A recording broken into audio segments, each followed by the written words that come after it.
Mesdames et messieurs, bonjour à toutes et à tous. Bienvenue sur un nouvel épisode. Aujourd'hui, nous allons recevoir le pasteur John Anosike dans son message intitulé « L'évangile de Christ est incomplète sans nous ». Je répète, l'évangile de Christ est incomplète sans nous, c'est-à-dire que l'évangile de Christ n'est pas complète sans vous et moi. Cela veut dire simplement que nous sommes impliqués obligatoirement dans l'évangile de Christ. Le problème, c'est que l'on ne peut pas enseigner Jésus-Christ. On ne peut pas parler de Jésus-Christ sans parler de ses enseignements, sans parler de ceux qu'il nous a enseignés, sans parler de ce qu'il nous a enseigné. Il y a un autre aspect de Jésus-Christ en tant que la deuxième personne dans la Trinité. Il est vrai que nous savons que Jésus-Christ est arrivé sur la terre, il s'est fait chair en tant que Dieu, il s'est fait chair, il est mort pour nos péchés, il a été crucifié sur le calvaire.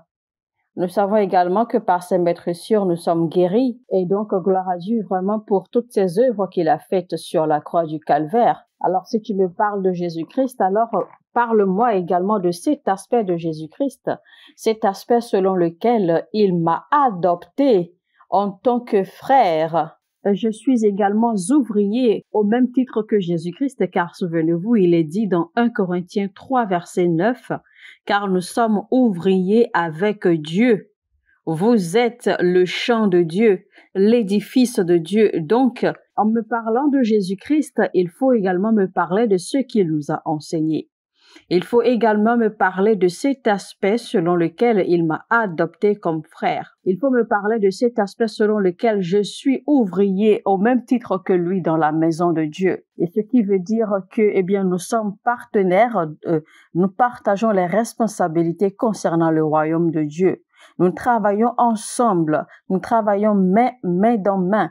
Nous nous complétons, d'accord, pour accomplir les responsabilités concernant le royaume de Dieu. Je suis également co-héritier de Christ, ce qui veut simplement dire que Dieu est le Père de Jésus-Christ, mais je suis également le Fils. Ça veut donc dire que Jésus-Christ, en fait, est mon frère. Je suis frère de Jésus, lui, il est mon grand frère, et je fais partie de la famille des frères de Jésus-Christ. Malheureusement, on ne vous enseigne plus, d'accord, cette partie de l'évangile de Christ. Donc, pendant que tu me prêches Jésus-Christ, pendant que tu me passes son évangile, alors dis-moi aussi ce que Jésus-Christ dit de moi. Dis-moi ce que Jésus-Christ dit que moi je suis. Je ne suis pas en train de rejeter Jésus parce que Jésus-Christ, il est absolu, il est unique. Je vous en prie. Et ne vous attardez pas seulement à enseigner une seule partie, c'est-à-dire un seul côté, d'accord, de l'évangile de Jésus-Christ et négliger l'autre. Parce que Jésus-Christ lui-même n'a jamais fait cela.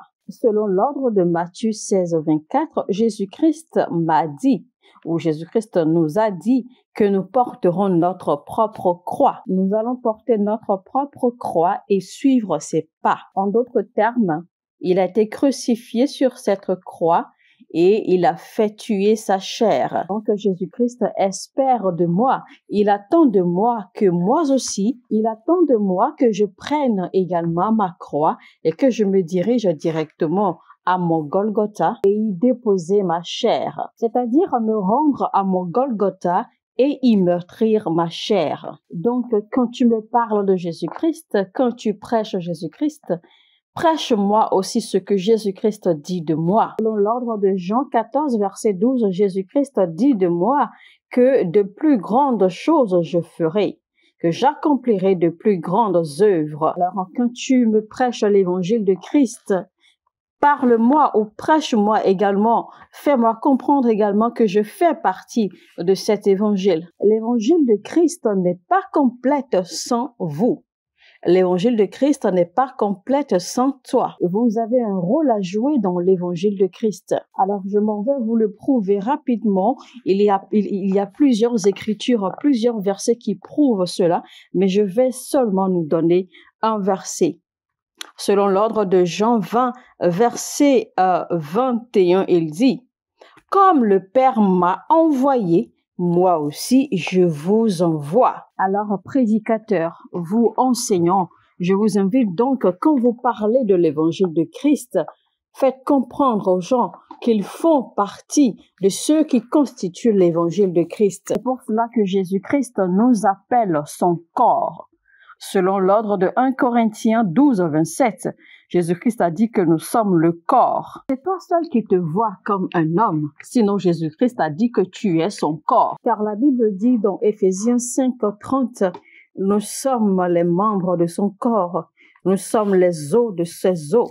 Nous sommes la chair de sa chair. Nous avons un seul esprit avec Christ. Nous avons le même sang, le même ADN qui coule dans nos veines. Il est vrai que Jésus-Christ nous a rachetés.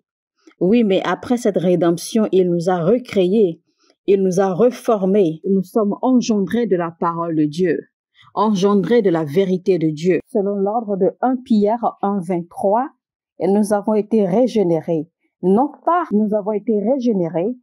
par une semence corruptible, mais par une semence incorruptible, par la parole vivante et permanente de Dieu. Dites à vous-même que vous n'êtes pas un homme ordinaire, que moi je ne suis pas un homme naturel, je ne suis pas un homme ordinaire. Donc vous n'êtes pas un homme ordinaire, vous n'êtes pas un homme malade, vous n'êtes pas un homme faible. Parfois nous disons que nous sommes en train de chercher la face de Dieu, et pourtant quand on y voit plus profondément, nous sommes en train de chercher notre propre face. Et pourtant, quand on y voit profondément, nous sommes en train de chercher notre propre face. Et chercher le vrai Christ jusqu'à ce que vous compreniez que vous faites partie de lui, qu'il vit en vous et que vous vivez en lui. Vous devez laisser votre conscience conduire par cette réalité. Christ en vous, c'est une lumière. C'est la lumière de Dieu en vous. Il n'existe pas de diable en vous, il n'existe pas de maladie en vous, car Christ est bel et bien en vous. Tout ce que vous avez à faire parfois, c'est simplement de le réveiller, de l'éveiller afin que lui, il puisse réprimander votre chair et réprimander les problèmes ou les circonstances qui vous entourent. Parce que Christ en vous est assez. Christ en vous est suffisant pour vous donner l'autorité pour être au contrôle de toute pression externe, de toutes circonstances qui viennent contre vous. Une fois que Christ est dans ce navire, le navire ne peut pas couler. En fait, le navire dont je parle ici représente votre cœur. En fait, le navire dont je parle ici, eh bien, c'est le symbole de votre cœur, le symbole de votre esprit. Donc, Christ a défié la mort, il a défié les maladies, les atrocités, les tragédies. Il a même défié les rides de vieillesse et toutes les formes de légalité que le diable utilise contre vous. Et il est reposé dans votre esprit afin que vous puissiez marcher avec autorité dans ses pas et dans les victoires qu'il a eues. Mais beaucoup d'entre vous, vous êtes comme Pierre. Vous voulez le réveiller. Laissez-le dormir. Laissez-le tranquille parce que lui, il a fini son œuvre. Il a achevé sa mission parce qu'il a été crucifié sur cette croix. Et il l'a dit lui-même, selon l'ordre de Jean 19, 30, tout est accompli. Vous avez donc maintenant le devoir de renforcer les victoires de Christ. La Bible nous fait comprendre, selon Matthieu 8, 23 à 27, que quand les disciples ne pouvaient pas contenir les vagues, d'accord, de cette nuit-là, les vagues qui allaient contre le navire, ils se sont mis à réveiller Jésus-Christ. Et quand Jésus-Christ s'est levé, qu'est-ce qu'il a dit? Il leur a répondu, vous, hommes peu de foi, vous, hommes de peu de foi. Il leur a dit, pourquoi n'avez-vous pas pu commander la mer pour que la mer vous obéisse? Et jusqu'à quand allez-vous continuer à penser que Christ en vous est juste pour votre salut? Christ en vous, c'est la puissance de Dieu. Christ en vous, c'est la sagesse de Dieu. Christ en vous, ce sont les habiletés de Dieu. Et tout ceci selon l'ordre de 1 Corinthiens 1, 24. Jésus-Christ les a réprimandés, disant, vous, génération pervertie, jusqu'à quand allez-vous m'avoir avec vous? Donc, Jésus-Christ les a réprimandés, eux, avant de faire face à la mer. Et donc, pour être sincère avec vous, je crois que le moment vient où Jésus-Christ en vous, d'accord, va se lever et vous chicoter avant de vous guérir. Je crois que le moment vient où Jésus-Christ en vous va se réveiller et vous réprimandez vous-même avant de vous guérir de votre maladie ou avant de vous délivrer de votre situation. Parce que vous êtes tellement aveuglé par la religion que vous n'êtes pas en mesure de voir au-delà des choses qui se passent autour de vous. Mais je prie pour vous car je vous vois entrer dans une unité parfaite avec Christ qui vit en vous. Christ en vous et vous-même, vous commencez à vous mélanger. Vous devenez une mixture parfaite. C'est-à-dire que Christ en vous se fond en vous et vous vous fondez également en lui. Nous sommes en train de devenir un et unique avec Christ en nous. Nous sommes en train de pénétrer dans la nature ou dans la stature parfaite de Christ. Dieu est en train de nous fondre comme du liquide, est en train de nous fondre comme de l'or. Il est en train de nous fondre en de l'or liquide afin de nous reverser en Jésus-Christ, afin que nous prenions forme en lui. Venez à lui comme un feu, pas comme un bois, sinon vous perdrez votre substance. Venez à lui, venez vers le feu.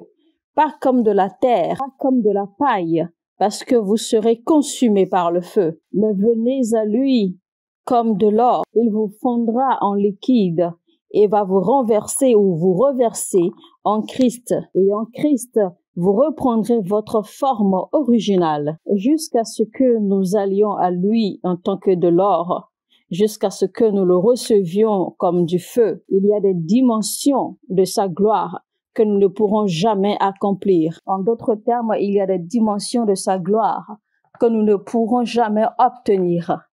Et ces dimensions sont reçues à travers le processus du feu. Ces dimensions sont atteintes à travers le feu. Ces dimensions sont atteintes par le passage du feu. Savez-vous seulement que le jugement qui vient à nous, que c'est un jugement de récompense, car Dieu est sur le point de nous juger. Il est sur le point de nous fondre. Chacun de nous passera à travers le feu. Alors donc, faites très attention à vos intentions.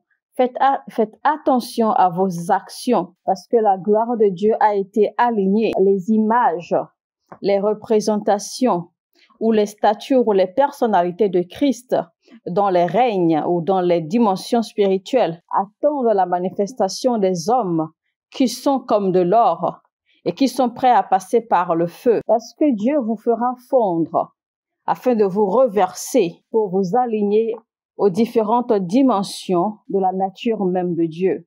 Il est écrit que bien avant même que les fondations du monde ne soient posées, vous revivrez à nouveau et vous marcherez, vous entrerez dans sa volonté. Vous vous réveillerez à la puissance et à la manifestation de ses habiletés, surtout en ces derniers jours. Mesdames et messieurs, c'était donc le pasteur John Anosike dans le message intitulé « L'évangile de Christ est incomplète sans nous ». En d'autres termes, l'évangile de Christ n'est pas complète sans vous. L'évangile de Christ n'est pas complète sans moi. Nous faisons partie du corps de Christ. Nous sommes ses membres. Il est en nous et nous sommes en lui. Nous ne faisons qu'un. Nous sommes co-héritiers avec Christ et nous sommes co-ouvriers avec lui dans la maison du Père. Donc l'évangile de Christ ne peut exister sans l'implication de vous et moi. Donc, mesdames et messieurs, pour mieux comprendre ce message, eh bien, installez-vous confortablement, écoutez ce message du début jusqu'à la fin. Et n'oubliez surtout pas de partager, liker avant tout, cliquez sur le bouton j'aime et partagez le lien maintenant au maximum à autant de personnes.